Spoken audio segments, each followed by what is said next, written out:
શહેરની નરોડાની એક સોસાયટીમાં લુખ્ખા તત્વોનો ત્રાસ જોવા મળ્યો છે. તો મેન્ટેનન્સ બબાલમાં જીવલેણ હુમલો થયો છે અને સોસાયટીના ચેરમેન સાથે ઝઘડો થયો હોવાનું સામે આવ્યું છે. આ અંગે વાત કરીએ તો ચેરમેનના શાળાએ હુમલો કર્યો છે અને વાત કરવામાં આવે તો ધરપકડ કરી લેવામાં આવી છે. માતા પુત્ર પર હુમલો કર્યો છે, પુત્રને ગંભીર ઈજા પહોંચી છે.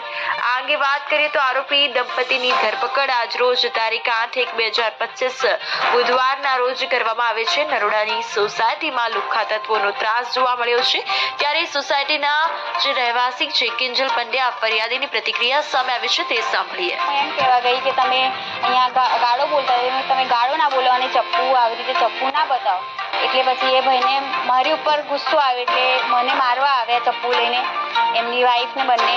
એટલે પછી મને છોડાવવા મારો સન આવ્યો તો મારા સનના પાછળના ભાગમાં ચપ્પુનો ઊંડો ઘા મારી દીધો છે. એની ડૉક્ટરની ખુદની ફિંગર બી અંદર જતી રહી છે અને એ ઝપાઝપીમાં મારો સોનાનો દોરો બી ગાયબ થઈ ગયો છે, જે જસ્ટ મેં 2-3 દિવસ પહેલાં જ મેં ગળામાં પહેર્યો.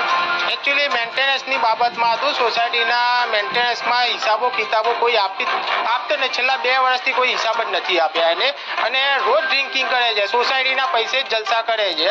જે બી પૈસા મેન્ટેનન્સ આવે છે એ એમ કહે છે કે મને રોકડા કેશ આપો. સોસાયટીના હિસાબમાં કોઈ કમસે કમ એવા કોઈ હિસાબ જ નથી આપી શક્યો એ માણસ. અને જે બી મતલબ જે બી બધો પ્રોગ્રામો કરે છે એ બધા સોસાયટીના ખર્ચામાંથી જ કરે.